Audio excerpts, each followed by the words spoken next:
आज की मुरली की तारीख है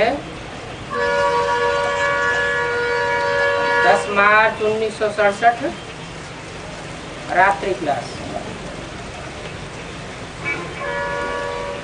सुखधाम और शांति धाम दोनों का मालिक बाप ही है।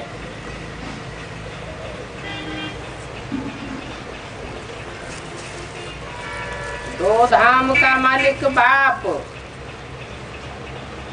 और बाकी बचा दुख धाम। दुख धाम का मालिक कौन है? रावण।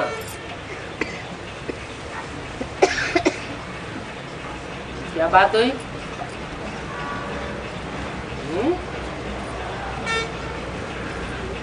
सुख धाम और शांति धाम। सुख धाम में सुप्रीम सोल बाप आते हैं क्या? नहीं आते। तो मालिक कैसे हुए?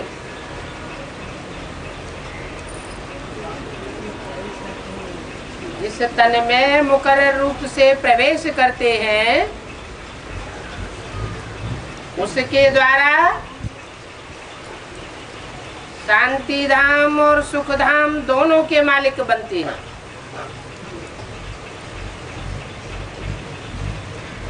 सुख धाम के मालिक तो ठीक,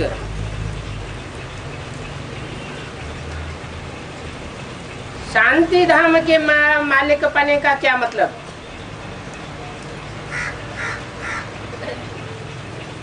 शांति धाम में मालिक और बंदे होते हैं क्या?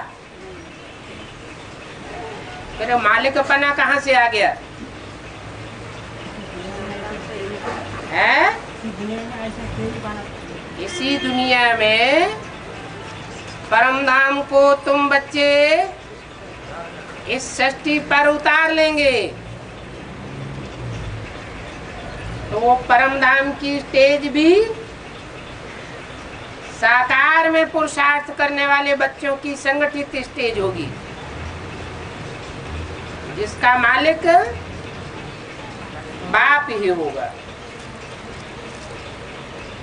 अभी कौन सा धाम है?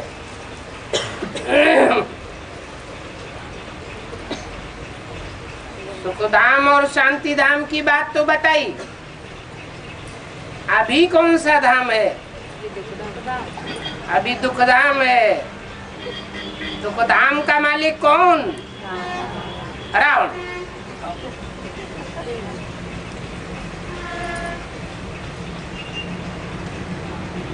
मुरली में तो बताया है राम ही रावण बनता है,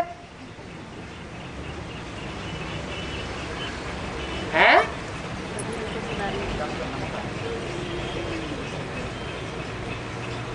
जब राम ही रावण बनता है तो दुखधाम का मालिक कौन? रावण। तो बाप ही तीनों धाम का मालिक हुआ ना।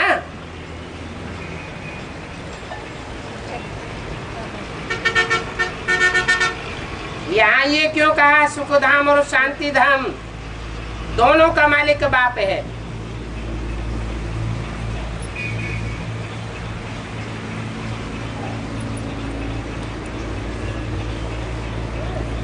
बोला ऐसे नहीं कि सुखधाम में रहते हैं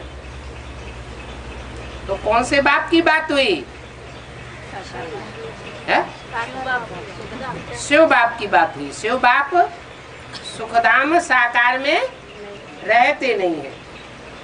बाप कहते हैं मेरा रहना तो सदैव शांति धाम में है। थोड़ा समय इस दुख धाम में आना पड़ता है।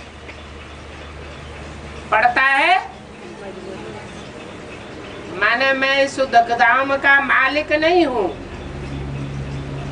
अगर मालिक होता तो पड़ता है का सवाल ही नहीं।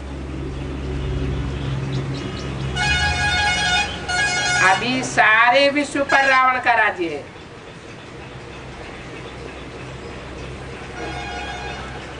माने सारे विश्व में दुखधाम है।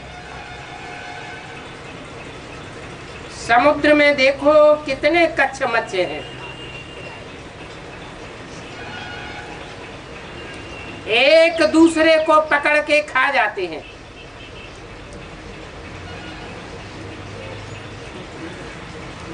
दुनिया में 3/4 पृथ्वी का हिस्सा है। तो 1/4 पृथ्वी का हिस्सा है और 3/4 सागर है। और सागर में कितने जल जंतु हैं।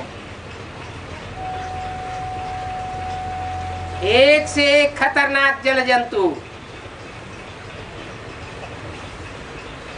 और जंगलों में देखो कितने जानवर हैं। खूंखार जानवर दूसरे जानवरों का शिकार करते रहते हैं,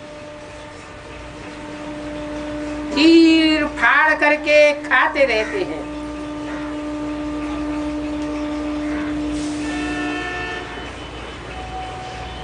बाप मनुष्यों को पढ़ाने आए हैं या जानवरों को पढ़ाने आए हैं? मनुष्यों को पढ़ाने आए हैं। इन जीव जंतुओं की बात क्यों बताते हैं? क्योंकि मनुष्य भी दुखधाम में ऐसा ही पार्ट बजाते हैं।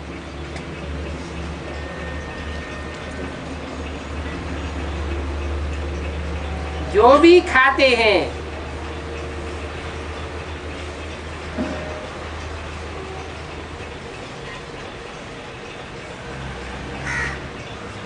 दुख की दुनिया का जीव जंतु खाते रहते हैं।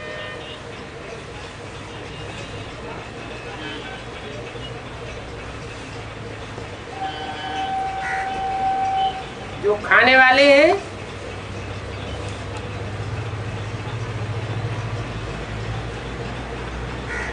वो सब भक्षक है। सब कुछ खाते रहते हैं। स्वर्ग में ये नहीं खाते। जीव जंतुओं को स्वर्ग में नहीं खाते। क्या खाते हैं? स्वर्ग में मांसाहारी नहीं होते हैं, शाकाहारी होते हैं। वहां होते हैं वैष्णव। विष्णु कहो या उनके बच्चे या फॉलोअर, वैष्णव कहो, बात एक ही है। वहां है सुखधाम।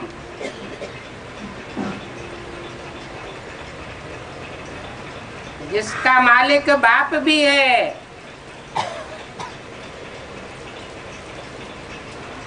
विष्णु को अधिष्ठा बनाई देता है, अधिष्ठाता। और शांति धाम का मालिक भी बाप है। शांति देवा को अधिष्ठाता बनाई देता है। 3 धाम है। ऊंचे ते ऊंचा शांति धाम, उसके बाद सुख धाम। शांति धाम का अधिष्ठाता ऊंचे ते ऊंचा।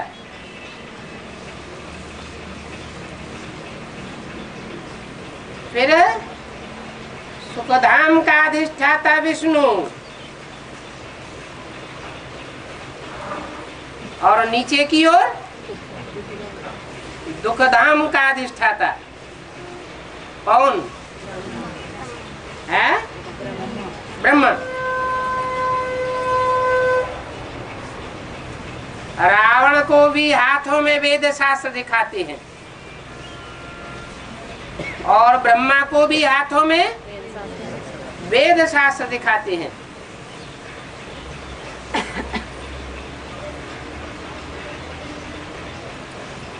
ब्रह्मा का पार्ट एक के कंट्रोल में है या अनेकों के कंट्रोल में है?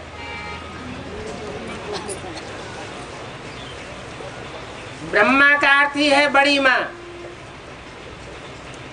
संसार की बड़ी ते बड़ी माँ।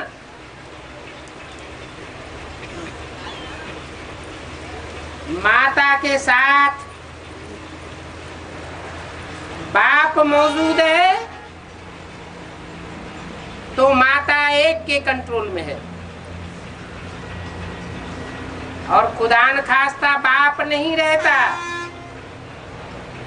तो इस दुखी की दुनिया में रावण राज्य होने के कारण माता बच्चों के कंट्रोल में आ जाती है और दुखधाम बन जाता है।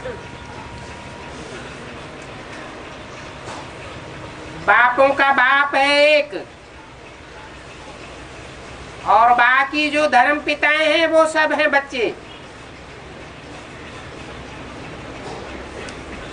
एक बाप का कंट्रोल रहता है तो सुखधाम और शांति धाम का मालिकाना बनता है, और अनेक बच्चों का कंट्रोल जब चलता है तो दुखधाम बन जाता है।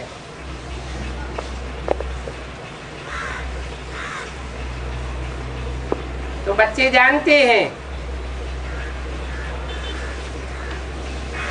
अभी हम विश्व पिता से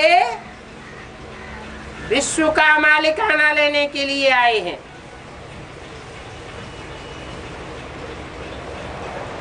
विश्व पिता गाया हुआ है,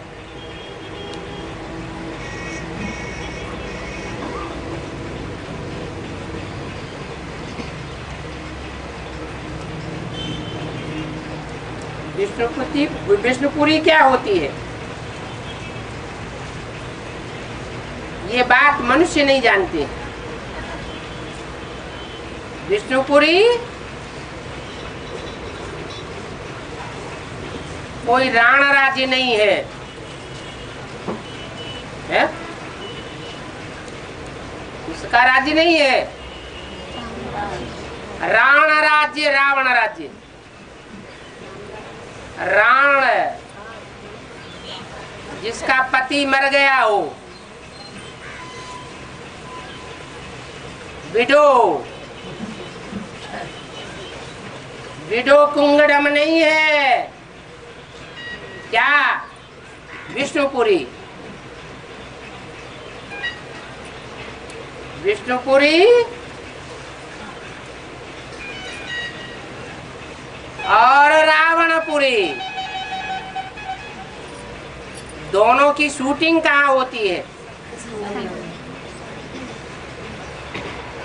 ब्राह्मणों की दुनिया में रावण राज्य की भी शूटिंग होती है। ब्राह्मणों की दुनिया में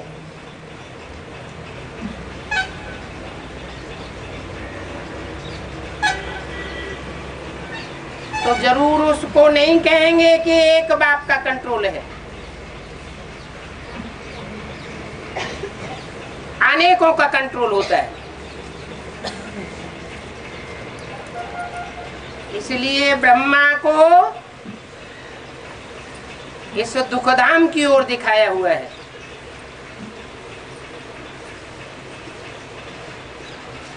अभी तुम बच्चों को कितनी नॉलेज मिलती है, मनुष्य नहीं जानते हैं कि विष्णुपुरी किसे कहा जाता है। विष्णुपुरी अर्थात दो सहयोगी आत्माएं, रामकृष्ण, और दो सहयोगी आत्माएं उनकी सहयोगिनी शक्तियां, उनमें भी राम की आत्मा बाप का पार्ट बजाती है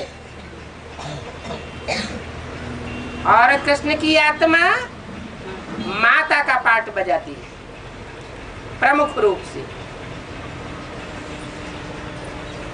दोनों ही जब कंबाइंड होके पार्ट बजाते हैं, प्रैक्टिकल में पार्ट बजाते हैं, तो विष्णुपुरी बनती है। दोनों के संस्कार मिलकर के एक हो जाते हैं। दुखधाम में कोई भी स्त्री पुरुष के संस्कार मिलकर के एक नहीं होते, इसलिए दुखधाम को विष्णुपुरी नहीं कहा जाता। और सुखधाम में जो भी स्त्री पुरुष हैं, सबके संस्कार मिलकर के एक हो जाते हैं, इसलिए उसको विष्णुपुरी कहा जाता है। ब्राह्मणों की संगम युगी दुनिया में भी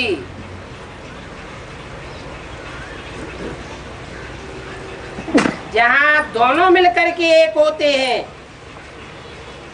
जिस पॉइंट ऑफ व्यू पर वहां से गायन चलता है, विष्णु की नाभि से ब्रह्मा निकला, माने यज्ञ के आदि में कोई एक युगल मूर्ति थी जो मिलकर के एक होकर के रहते थे, जिनसे ब्रह्मा का सूत्रपात हुआ।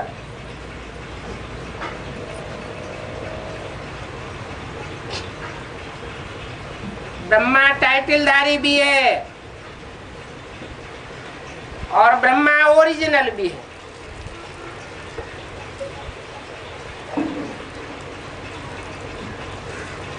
ब्रह्मा रचयिता नहीं है,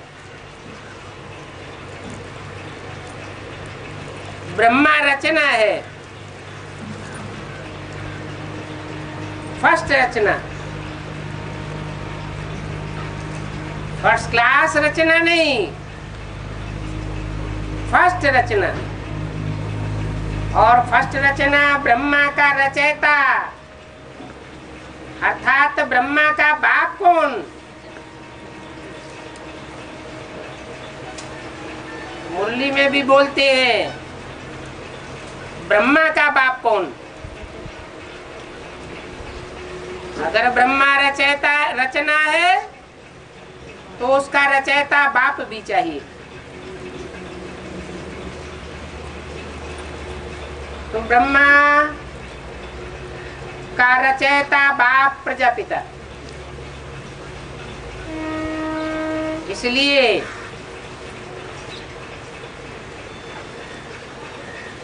ब्रह्मा के मुख से जो गीता ज्ञान आया,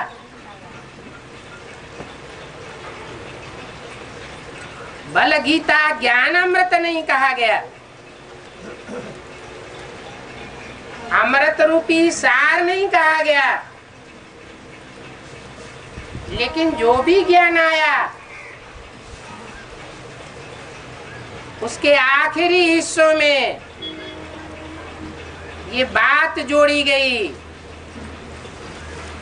कि ब्रह्मा कुमार कुमारी नहीं लिखना चाहिए, अपन को ब्रह्मा कुमार कुमारी नहीं कहना चाहिए। क्या कहना चाहिए? प्रजापिता ब्रह्मा कुमार कुमारी।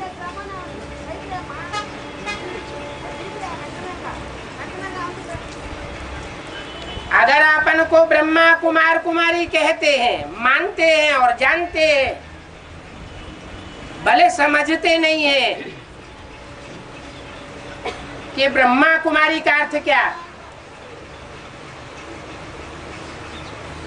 तो शिवालय कहेंगे या वैश्यालय कहेंगे? क्यों?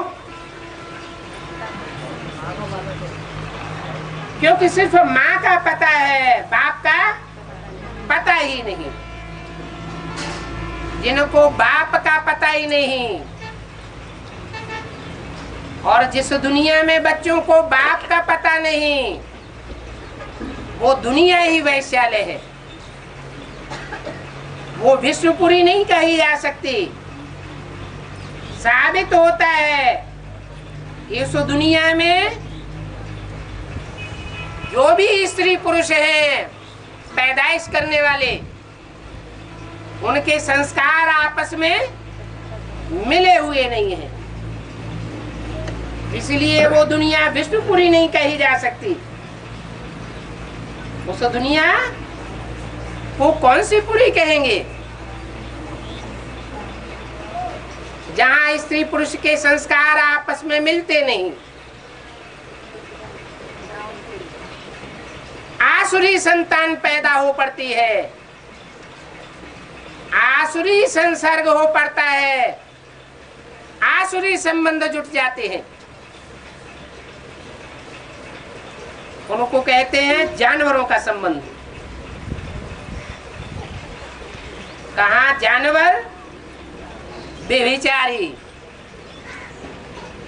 जानवर को अपनी बहन, अपनी बेटी, अपनी पत्नी इसका ज्ञान नहीं होता, उसको कहते हैं जानवर। वो है जानवरों की दुनिया। एक जानवर दूसरे को खाता रहता है।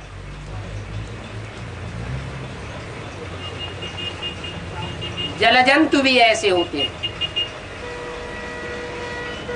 जैसे सागर में होते हैं। वो जड़ सागर है और ये है चैतन्य ज्ञान सागर।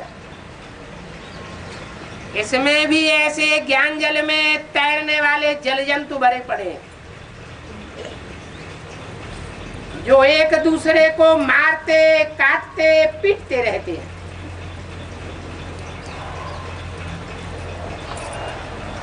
एक दूसरे की धन संपत्ति को हड़प करते रहते हैं,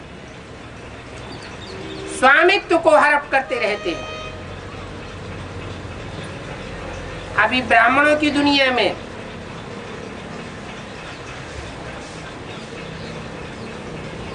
इसका वर्चस्व है। देवताएं तो 3 हैं, उन देवताओं की 3 दुनिया है, शांति धाम, सुख धाम और दुख धाम। लेकिन अभी कौन सी दुनिया है? दुख धाम। और उस दुख धाम का अधिष्ठाता कौन? जो अधिष्ठाता है, जरूर उसकी बुद्धि में कोई गांठ पड़ी हुई है। वो गांठ का ऑपरेशन जब तक नहीं हुआ है,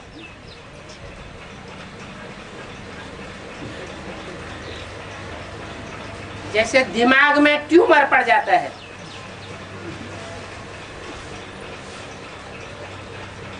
जब तक उसका ऑपरेशन नहीं हुआ है तब तक ये दुनिया दुखधाम बनी रहेगी।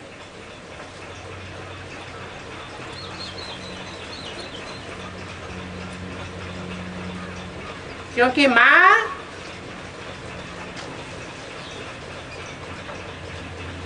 बाप के डायरेक्शन पर नहीं चल सकती। जो बच्चे रावण का रूप बन पड़ते हैं,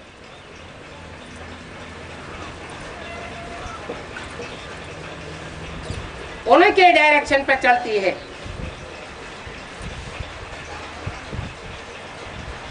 ब्रह्मा अर्थात कृष्ण की सोल, अभी भी कृष्ण की सोल की बुद्धि में ये बात नहीं बैठी है कि गीता माता कौन,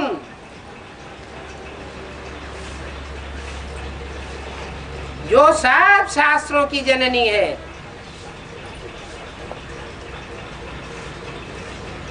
शास्त्र अर्थात शासन करने वालों का विधान।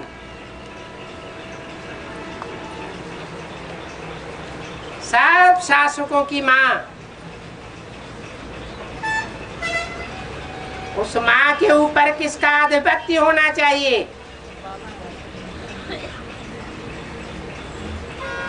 ऊंचे से ऊंचा शासक कौन है?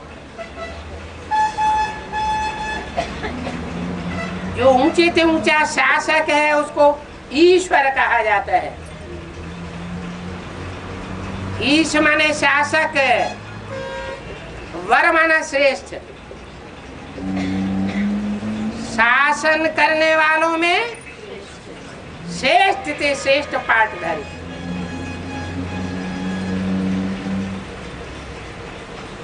उस श्रेष्ठ से श्रेष्ठ साकार पाटधारी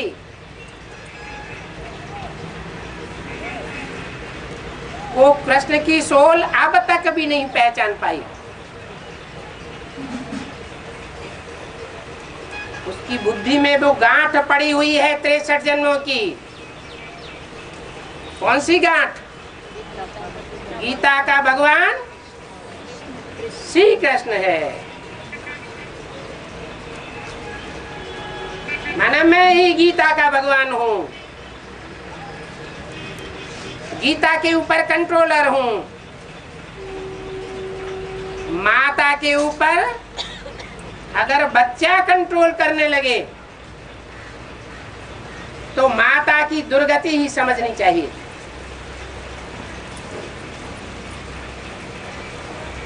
माताओं की जब ऐसी दुर्गति हो जाती है अति की, तो भगवान बाप को इस सृष्टि पर आना पड़ता है। अभी बाप कहते हैं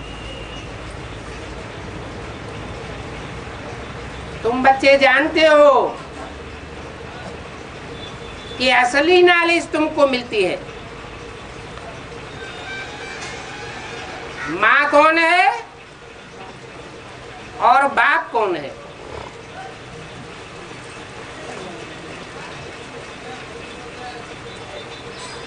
इस नॉलेज से ही बड़े से बड़ा मर्तबा मिलता है। जिस मर्तबे को कहा जाता है महाराजा महारानी,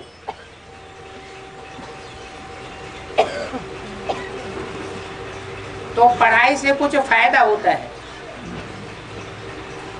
और ये तो है ईश्वर की पढ़ाई,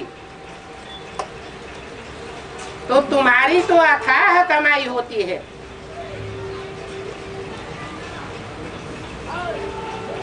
और मनुष्य मात्र को जो पढ़ाते हैं उनकी अथाह कमाई नहीं होती है। क्यों? क्योंकि तुमको पढ़ाने वाला है ज्ञान सागर बाप। सागर अथाह होता है या समूचे सागर की थाह ली जा सकती है? सागर तो अथाह है, उसकी गहराइयों को कोई नाप नहीं सकता।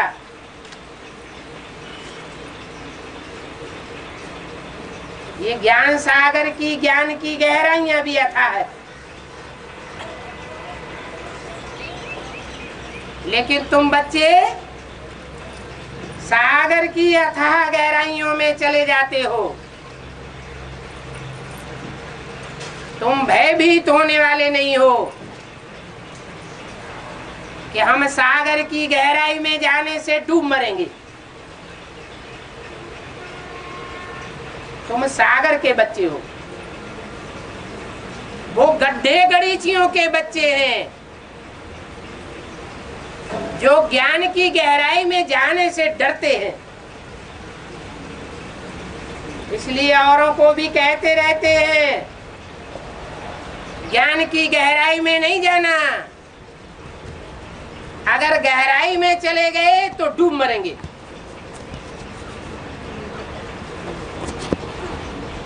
तुम तो निर्भीक बाप के निर्भीक बच्चे हो।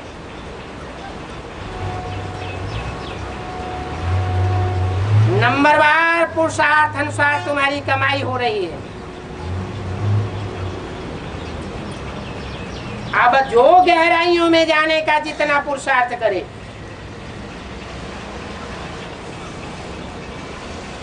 जो जितना तारू होता है, तैरने की प्रैक्टिस करने वाला होता है, वो उतनी ही गहराई में गिरे हुओं को उठा भी सकता है।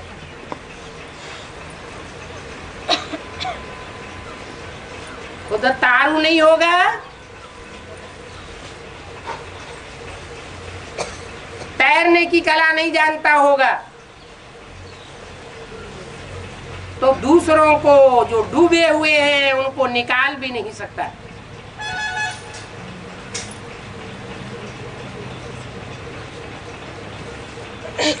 परमात्मा को तो दुनिया में कोई भी नहीं जानते हैं, सिवाय तुम बच्चों के, कि वो परम पाठधारी परमात्मा कौन है जो हीरो पाठधारी का पाठ बजाता है।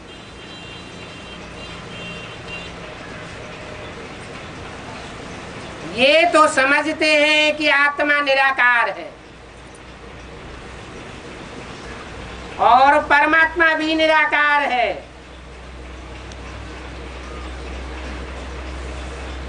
परंतु नाम भी भूल गए हैं। भूल गए हैं तो कभी क्या नाम लेते हैं, कभी क्या नाम लेते हैं। तुम बच्चों को तो अभी ज्ञान है कि आत्मा ही सारा पाठ बजाती है, सारा पाठ बजाती है। क्या मतलब हुआ?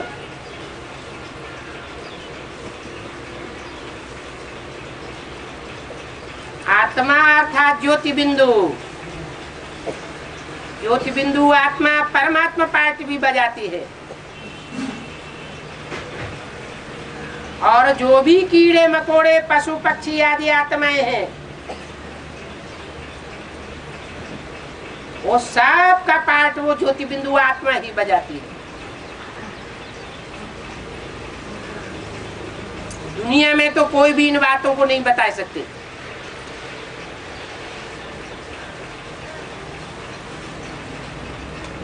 कि हमारी आत्मा क्या क्या पाठ बजाती है। ये साधु संत आदि सब दुर्गति मार्ग वाले हैं।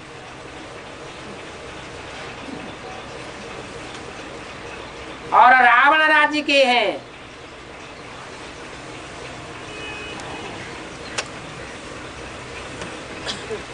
ये सारी दुनिया तुम्हारे अपोजिशन में खड़ी है। ये प्रैक्टिकल ज्ञान है। अभी भी अपोजिशन में खड़ी है। और जब फाइनल एग्जाम होगा तो और अच्छी तरह समझ जाएंगे कि सारी दुनिया हमारे अपोजिशन में खड़ी है। सारी दुनिया एक और तुम 5 पांडव मुट्ठी भर दूसरी ओर खड़े हो जाते हो। अभी तुम सोने की नगरी में चलने की तैयारी कर रहे हो। ये पत्थरों की नगरी है। माना पत्थर बुद्धियों की नगरी है। पत्थरों से बार बार माथा मारते रहो, अपना ही माथा फूट जाएगा। जो राम बाप के बच्चे हैं उनको तो थोड़ी सी बात सुनावेंगे तो झट उनकी बुद्धि में बैठ जाएगा कि बाप आया हुआ है। वो है रूहानी बाप के रूहानी बच्चे, जिनकी बुद्धि में बात नहीं बैठती। वो पत्थरों की दुनिया के रहने के आदी हो चुके हैं।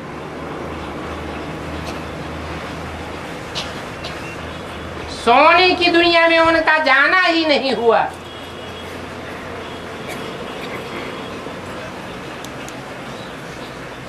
8-10 करोड़ आत्माओं के अलावा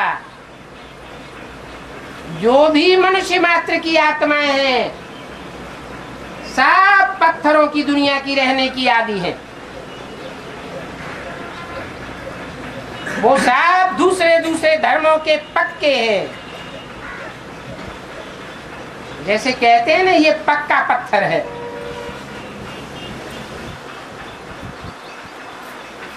तो तुम अब सोने की नगरी में जाने की तैयारी कर रहे हो। इस पत्थरों की दुनिया को भूल ले, विसारने वाले हो। जानते हो, अभी हमारे अच्छे अच्छे सोने के महल बनेंगे। महल बनेंगे, महलों में रहेंगे। नई दुनिया में कहाँ रहेंगे?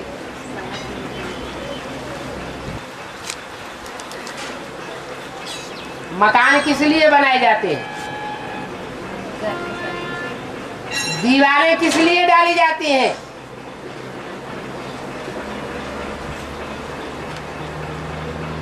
दीवारें इसलिए बनाते हैं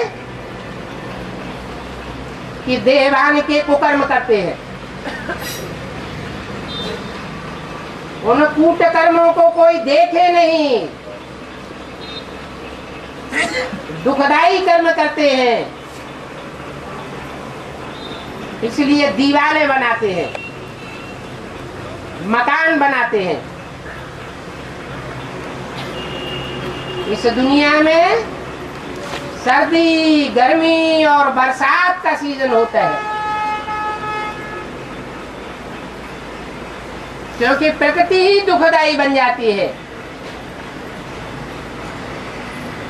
प्रकृति माने स्वभाव संस्कार मनुष्यों का दुखदाई बन जाता है।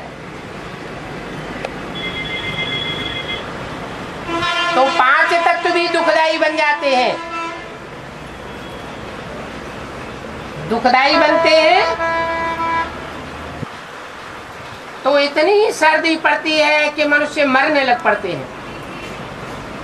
इतनी गर्मी पड़ती है कि मनुष्य मरने लग पड़ते हैं। और इतनी पत्थरों की बरसात होती है कि दुनिया में ढेर की ढेर बाढ़ आ जाती है और बाढ़ में हजारों डूब मरते हैं।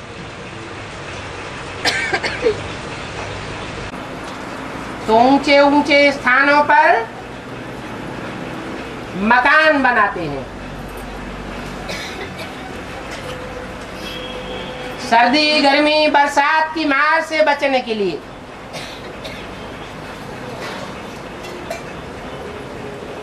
नहीं तो मकान बनाने की दरकार नहीं है।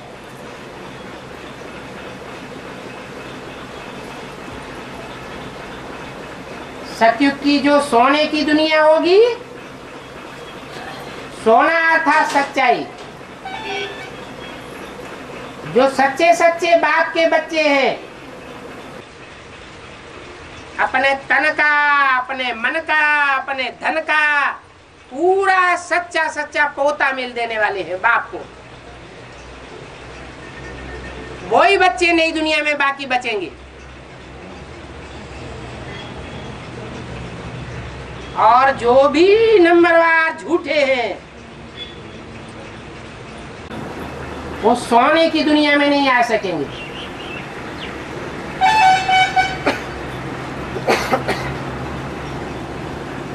तो नई दुनिया में स्थूल मकान बनाने की मेहनत नहीं करनी पड़ेगी। वहां सच्चे सच्चे बच्चों के, सोने जैसे बच्चों के संगठन रूपी किले होंगे।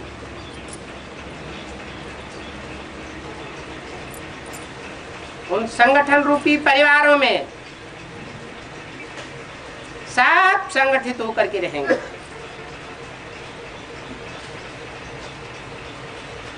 तो कितनी खुशी की बात है। परंतु जो सर्विस पर होंगे तो ऐसा ऐसा संगठन रूपी मकान बनाने के लिए उन बच्चों को श्रीमत मिलती रहेगी और वो बच्चे ज्ञान में अडिग होकर के चलते रहेंगे।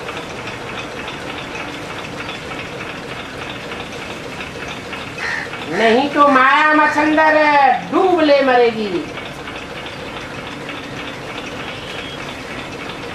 बाप कहते हैं अपना सच्चा सच्चा पोता मेल दे करके नंगे बनो।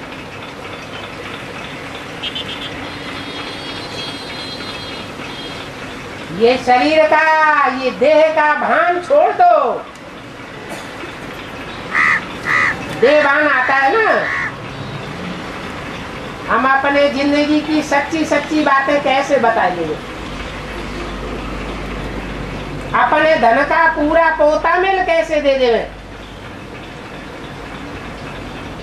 भगवान न हुआ, कहीं शैतान हुआ, ब्लैकमेल कर ले तो क्या होगा?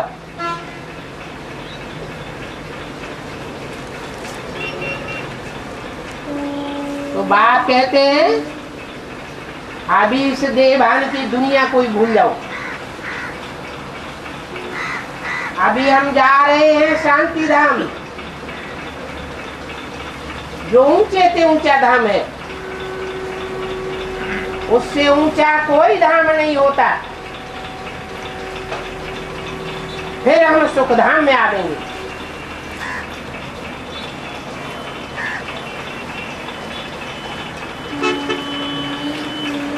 ओके भैया आया हुआ है। शरीर रूपी नैया, जीवन रूपी नैया को खे करके कहाँ ले जाएगा? दुख धाम से शांति धाम और शांति धाम से सुख धाम में ले जाएगा। वो पतित पावन है।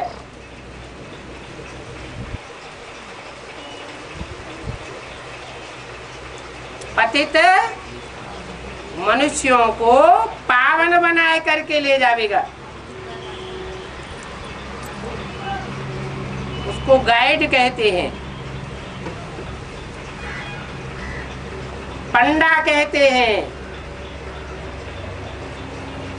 तुम पंडे के बच्चे हो, इसलिए शास्त्रों में तुम्हारा नाम पांडव पड़ा है।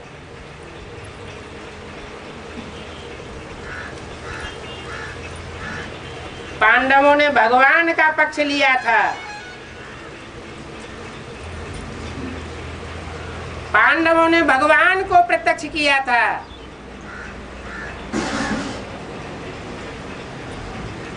कौरव और यादव देह अभिमानी थे, न भगवान को जानते थे, न मानते थे और न उनकी मत पर चलते थे।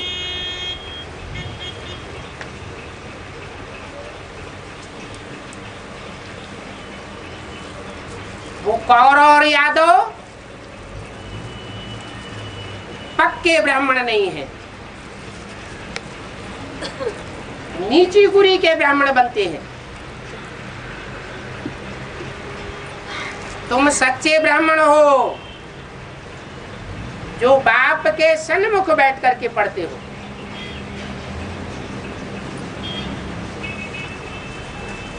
वो सब झूठे हैं, उनमें सत्य का सामना करने की ताकत नहीं है।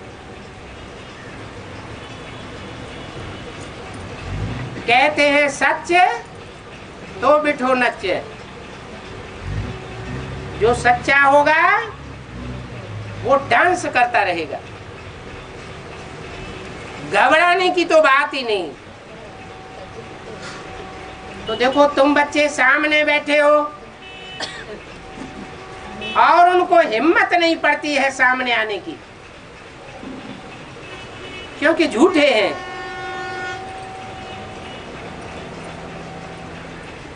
अभी तुम बच्चे जानते हो हम बाय जोली खेलते रहते हैं,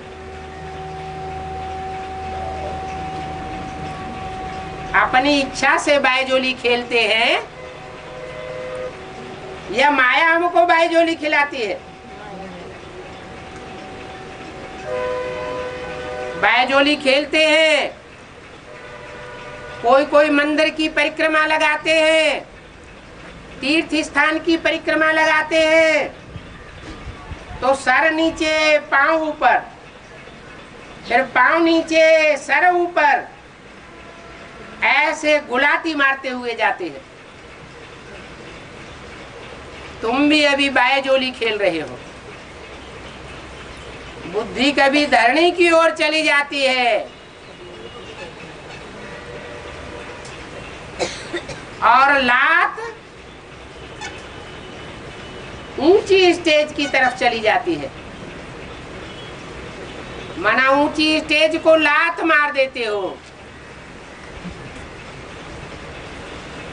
और धरणी देवान की ओर तुम्हारी बुद्धि चली जाती है। अभी तुमको तो बाप कहते हैं,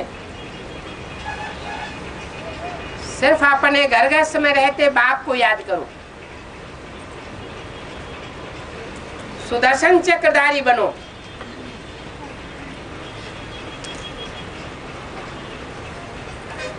स्व आत्मा दर्शन, आत्मा के 84 जन्मों का दर्शन करने वाले बनो।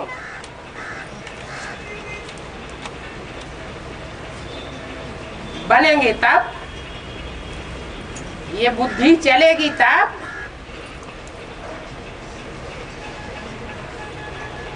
स्व के चिंतन में बुद्धि तब चलेगी जब पवित्र बनेंगे।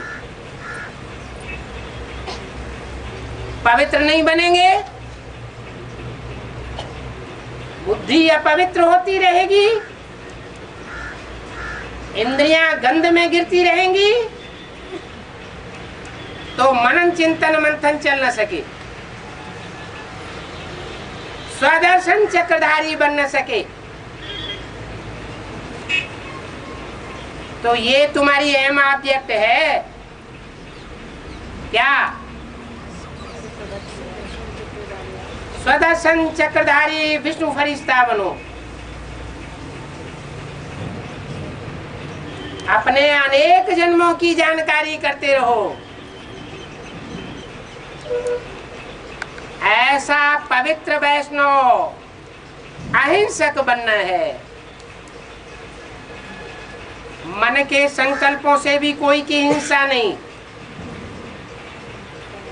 वाचा रूपी वाणी से भी किसी को दुख देने की हिंसा नहीं, और कोई भी कर्मेंद्रिय से किसी भी प्रकार का कोई को भी दुख देने की हिंसा नहीं।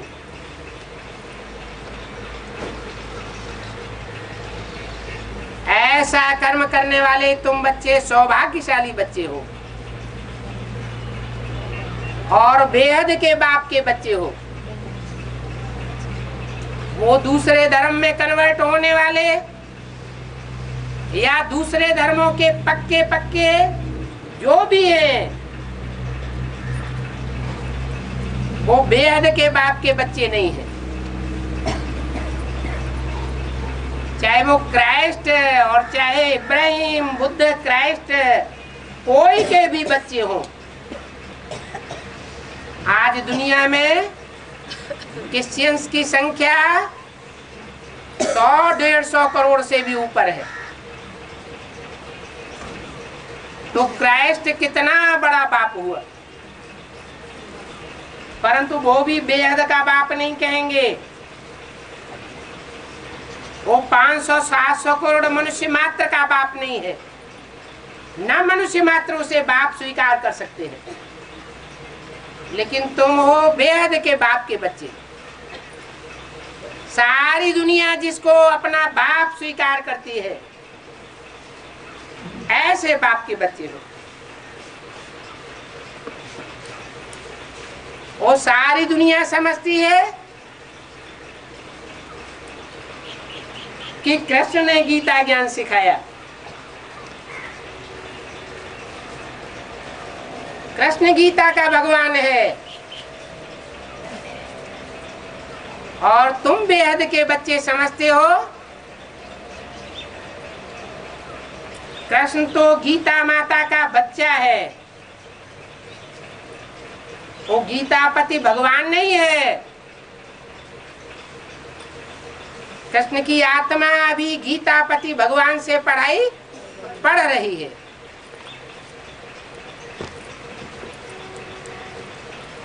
वो तथाकथित ब्राह्मण भी समझते हैं कि सृष्टि पर साकार में गीतापति भगवान कृष्ण की सोल है, या कृष्ण की सोल ने ही दादा लेखराज के रूप में गीतापति भगवान का पाठ प्रैक्टिकल साकार में बजाया है।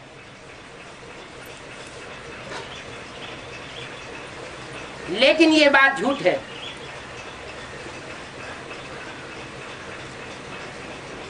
वो सच्ची हिस्ट्री नहीं जानते, या जानते हुए भी नहीं सुनाना चाहते।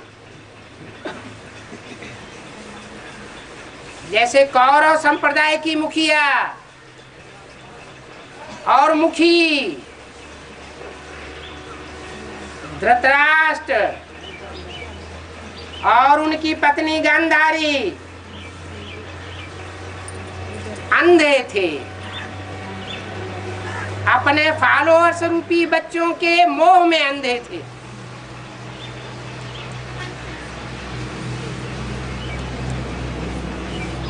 धृतराष्ट्र वास्तव में अंधे थे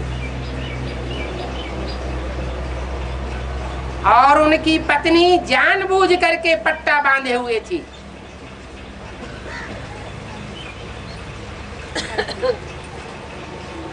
वो हिस्ट्री अच्छी तरह से जानती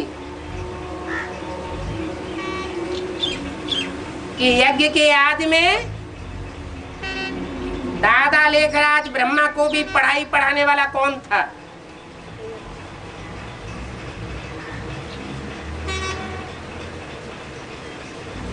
और वो आत्मा यज्ञ छोड़ करके चली गई तो ब्राह्मण बन करके गई है, तो जरूर दूसरा जन्म लेकर के ब्राह्मण बन करके आवेगी,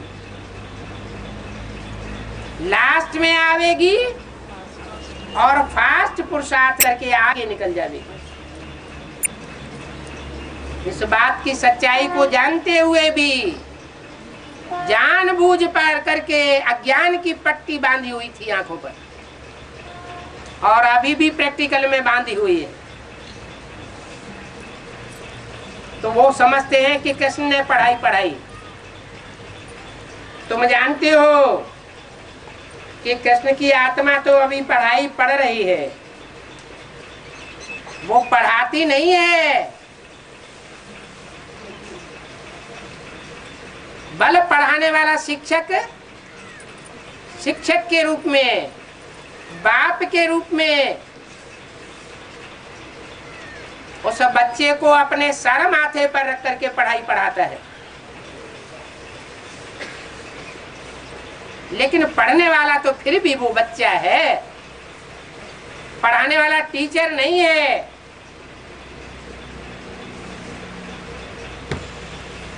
सतयुग में कृष्ण की आत्मा होगी अपने शरीर में, तो भी वो पढ़ेगी, कोई को पढ़ाई पढ़ावेगी नहीं। माना सतयुग में भी वो अपने माता पिता से पहले पढ़ाई पढ़ेगी, उनको पढ़ावेगी नहीं। और यहाँ भी पढ़ाई पढ़ रही है, पढ़ाने वाली नहीं है। बाप कहते हैं तुम कितने लकी बच्चे हो जो तुम ईश्वर की संतान बने हो।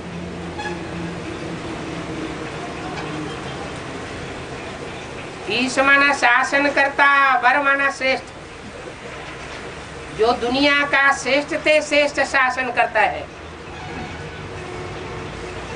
उसकी तुम संतान बने हो। तुम कृष्ण से पढ़ाई पढ़ने वाले नहीं बने हो। तुमने कोई कृष्ण से, दादा लेखराज से पढ़ाई नहीं पढ़ी है। अभी तुम जानते हो कि हम ऊंचते ऊंच बाप से पढ़ाई पढ़ने के कारण अभी हम ही तमो प्रधान से सतो प्रधान बनने वाले हैं।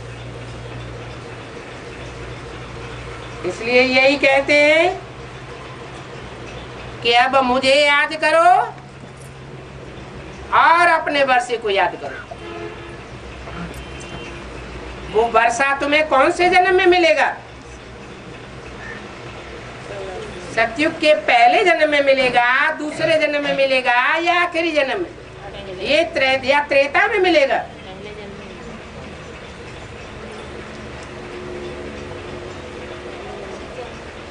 पहले जन्म में भी कृष्ण की आत्मा को अपने बाप से वर्षा मिलेगा,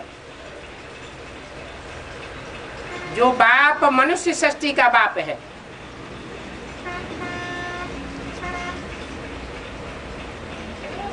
आत्माओं के बाप से वर्षा नहीं मिलेगा। और तुमको अभी डायरेक्ट आत्माओं का बाप आया हुआ है, जो मुक्ति और जीवन मुक्ति का ऐसा वर्षा देता है कि इसी जीवन में तुम नर से नारायण जैसे और नारी से लक्ष्मी जैसे बन जाते हो। तुमको ये पढ़ाई पढ़ने में कोई तकलीफ की बात नहीं।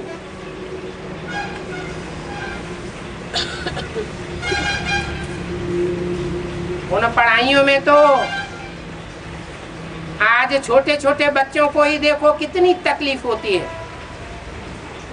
जैसे गधे के ऊपर वजन लादा जाता है, ऐसे छोटे छोटे बच्चों के ऊपर पुस्तकों का, कापियों का, किताबों का कितना वजन डाल दिया जाता है।